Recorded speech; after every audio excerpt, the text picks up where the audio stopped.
Around 2000, when .com, sort of, now it's easier to say bubble, but .com birth started. So those days PwC came with a very interesting model for e-business. So they wanted to Mm-hmm. distinguish e-commerce from e-business.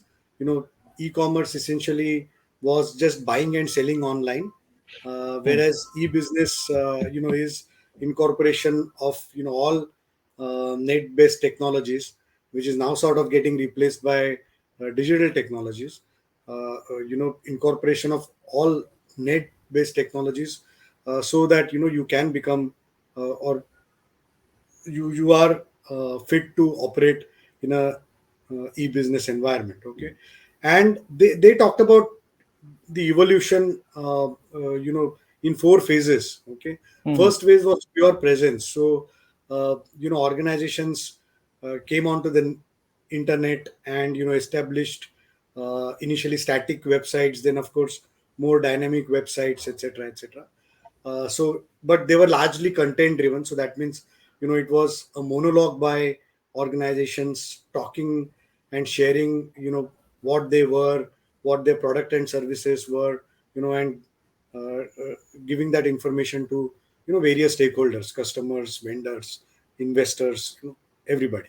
So that was first, the presence. Second was, transaction. So essentially, gradually, you started exposing your internal systems. So for example, customers could track, one example could be customer could track the deliveries, customer could track the status of their service requests, etc., etc. So that was next phase. It was sort of, one level above the presence. Then of course e-commerce, where actual buy and sale transactions could take place online, integrated with backends, communicating to you at the time of purchase what the delivery dates for your, for example, if you're buying a good, then what those could be. Okay, for of course financial services, it could be their buying of their products, etc., etc.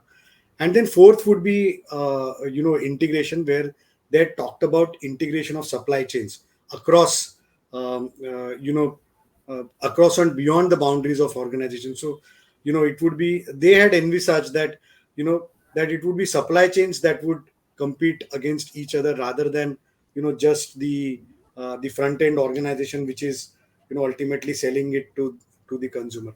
So you know in terms of, so if you were to extrapolate this to, this model to digital transformation, uh, you know I mean, do you think organizations can really say that, okay, these are the four stages of, or three stages of my digital transformation, and this is how I could assess our uh, progress, okay, in terms of, so I mean, do you think we can come up with these kind of distinct stages within the process of organizations digital transformation journey? Uh, See, there are various ways of, I mean, as people, as the idiom says, skinning the cat, right? But uh, you can say, okay, let me first make my back end more modern, more amenable for the front ends. Uh, then do the front ends, which will give a better experience to the users, and then go to my people outside the organization, which is basically the suppliers and the entire supply chain, as you mentioned. So it could be in that aspect, or we could say product wise, or we could say customer segment wise, whatever. So, but yes, an organization has to first of all bring in a mindset of being digital. Okay, if we live in a world where we say, just to give an example, I'll carry only cash in my wallet, I'm not bothered about ATMs, I'm not bothered about mobile apps or wallets or whatever. uh, I mean, then you can't do anything about it, right? I mean, then that's one way of looking at life. uh, the moment you say you want to be digital, it's a mindset change. Digitalization leads to democratization of information, leads to 24 by 7 scrutiny and transparency. You are being judged You are being monitored by your customers, by your supply chain participants, by your competitors, by your regulators, everybody. You are in the public eye all the time. And that's a mindset change. That's the first thing to note. The second thing to, so there is, I mean, so it's a huge change, because what would happen earlier is, if you had a transaction, you had time to look at, to rectify, to do things. That's one. The second thing you had was, if there was a bad experience, it would be confined to one area. It would not be, broadcast across the world. Today, I can tell you that uh, if one vehicle breaks down somewhere in one part of the country, the CEO of the automobile company gets a message on his LinkedIn or Twitter or whatever. No? True. So it's come to that stage. So people have to realize that there is an impact. You have to be prepared as an organization for this impact. Your customers are empowered, your partners are empowered, everybody is empowered to look at your performance. And there's enough information, there's enough transparency. So you have to be prepared for that. That's the first thing. The second thing is, you have to review your strategy very carefully, because this has an impact on everything: your processes, your skills to implement the processes, your ability to review, revamp your products and services, everything. You can't say that, I'm going to sell this product for this amount in the northeast. I'll do the some slight variation and sell something in the south. Okay, it doesn't work. Information is available to everybody. Okay, so we have to realize that your product strategy, your distribution strategy, your customer servicing mechanisms, your entire supply chain, everything gets impacted by this digital technology. Okay, so this mindset has to come in. You need to be prepared to invest in skills upgradation, technology upgradation, process re-engineering. All of them have to happen. Your controls have to change, your security, your risk posture has to change, because the more technology you bring in, it brings in technology related risks. Okay, it doesn't mean that somebody is going to just attack you immediately, but uh, you have to be prepared for those controls, the audits, the standards. All those have to be ready. So there's a huge change. It's no longer the same. And all these keep on getting obsolete. You have to keep on upgrading yourself. You have to keep on reviewing these things. Um, all that will happen.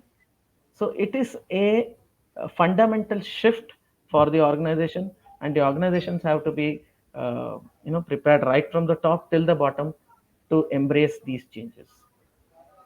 Correct, correct. In fact, again, I had a wonderful, case to share, or example to share, where, one of my previous organizations, okay, we brought in mobile tablet based sales. Okay, in fact, probably we were the first ones to launch, definitely within insurance, and probably first in India also. And that was a massive change, in terms of mindsets, because no agent, okay, or no salesperson in insurance ever wanted to enter customer data, whereas over the last, and this happened in 2012 or 13, and over the last now 8 9 years, probably insurance companies now get 90% of their applications data entered by fleet on street. At that point in, just, I mean, those days, we had to, of course, introduce incentives for sales teams, so that they were willing to enter that data. But of course, we the other advantage that we saved the cost of data entry by um, the BPO service provider. I think probably that section of the BPO business was killed once tablet based sales became commonplace within insurance industry. So that was one change. Another interesting change was for uh, obtaining customer signature. It had to Hmm. be, so the prevalent one, and in fact the legal mode was also to get wet signatures. you know then of course this brought about a change in terms of bringing signature through fingers. And those days tablets were new. Customers had Hmm. no experience of using, bulk of customers had no experience of using smartphones.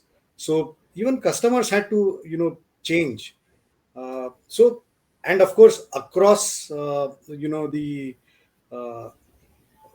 the chain of processes, people had to, Hmm. uh, processes had to be integrated. People had to change their mindsets. Our risk and compliance officer, who was a very conservative guy and very nice guy, but he was so much concerned about the various risks that would arise out of this kind of process. But now, over next 10 years this has become a norm now. I mean, verification Yeah. calls, welcome calls. So a lot of changes Yeah. have happened. But again, as you said, I mean, it was a sort of a transformative project in terms of bringing about a digital change, bringing about giving a completely different experience to the customer. But that wouldn't have been Hmm. possible, if the change wasn't accepted both within and outside the organ. In fact, regulator also, accepted and gave us, okay for the finger signatures rather than wet signatures. So it was I mean, so sometimes, these digital transformation initiatives go beyond the boundaries. It is cultural change, not only for Absolutely. the people within the company, but also entities beyond the company. So so I mean, so a lot of takeaways from our today's discussion. So we've covered so far, Guru, essentially, you know what is digital transformation. We have covered few good examples of how digital transformation have impacted those organizations, those customers, in terms of their services and deliveries. And then digital transformation is just not just one-off project. uh, in fact, it is not uh, one initiative involving certain people, but you know it's all involving everybody, changing the mindset, culture, etc. I think we should also look at lot of times what happens is when people talk about digital businesses. Okay, people talk about mostly startups. Okay, Hmm. whether Hmm. it is fintechs, techs, edtechs, etc., etc. So how would you look at differentiate digital transformation? Okay, um, or let's say an environment where the conventional brick and mortar companies are competing with uh, you know uh, the tech startups. Okay, Hmm. so Hmm. I mean, is it an element of the digital, as we are, since the theme of our dialogues is decluttering the digital. So Hmm. how we can sort of compare the two, or look at both these two spectrums of businesses through the Yeah. dimension of digital. Sure. See, when it comes to startups, certainly, I mean, it's not a transformation because they start digitally. Okay, Yeah. so that's the difference for them. And the brick and mortar organizations have to embrace digital.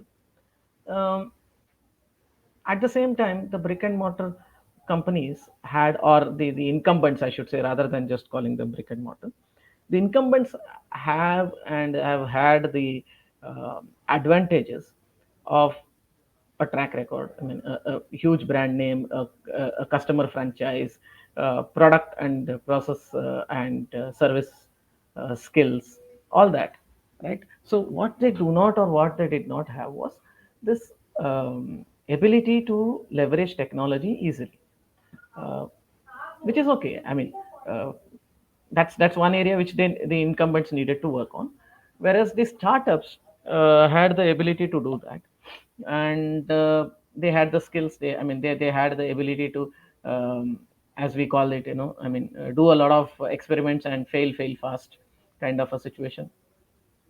The so it, the ideal situation would be where both these types of organizations work with each other in the right way. uh, so that's one thing.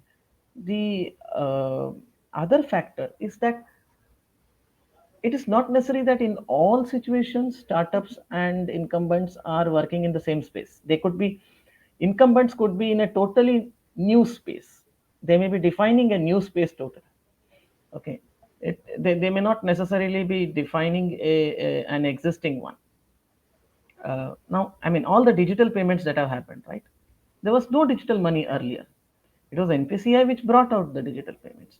It was the app companies which are leveraging on the NPCI platforms and working on those. So they need not, I mean, or they were not competing with somebody. Yes, I mean, in the traditional sense, they were competing with the banks, but I mean, I would say that it's a new offering. It's a new value that that the customer is enjoying, and hence, if necessary, willing to pay for it. So, I would say that startups are essential for new ideas, new offerings, even new technologies. Purely, I mean, there are some people who are focused on only, say, blockchain, or only on AR, AR related implementations. So that's okay, but the offerings can be totally in a new space, blue ocean kind of an environment, or they could tie up with the incumbents in a red ocean and try to make it a better situation for both.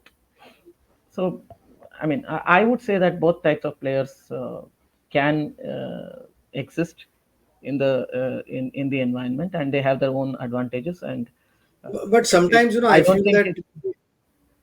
Sorry, please complete your. No, no. I was just saying that I don't think there is a direct answer on who can succeed in the long term and who cannot.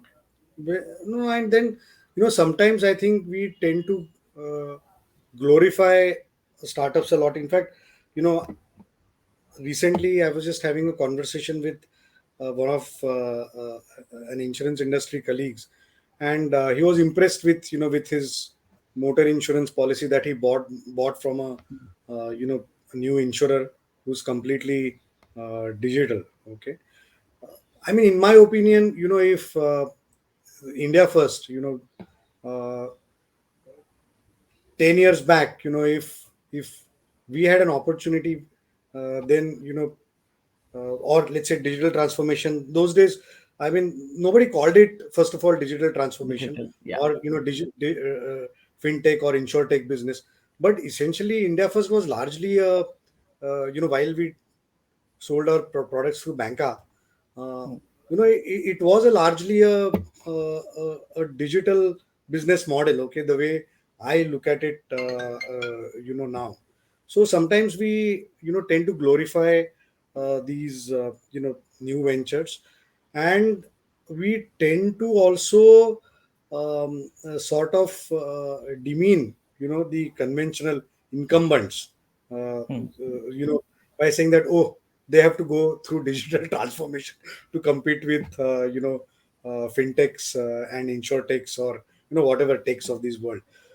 In fact, they have a lot of advantage. They have a lot of both mind and muscle, you know yeah. to innovate and compete with fintech, I mean, let's say, Agree. these Startups. startups. Okay.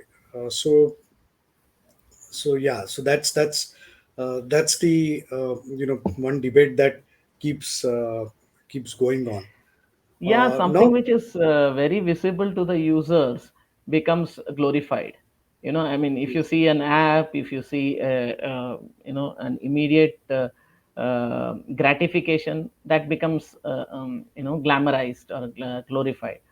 The mathematics behind it, the deeper principles behind it, that needs to be looked at. I mean, what is sustainable? Is that an advantage? Is it something which is adding value? Is there a cost benefit analysis? All those need to be considered when we talk about something which is, you know uh, no, otherwise it and becomes just a what, gimmick. what has happened with large, I mean, startups. In fact, we've gone ahead and some of them also uh, got listed.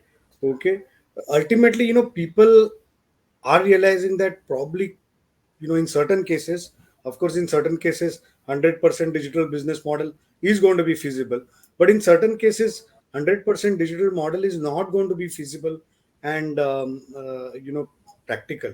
Okay, Hmm. so the new word, of course, that is coming in is, I mean, it's no longer a new word, it's been around for quite some time, but people are referring to phygital now.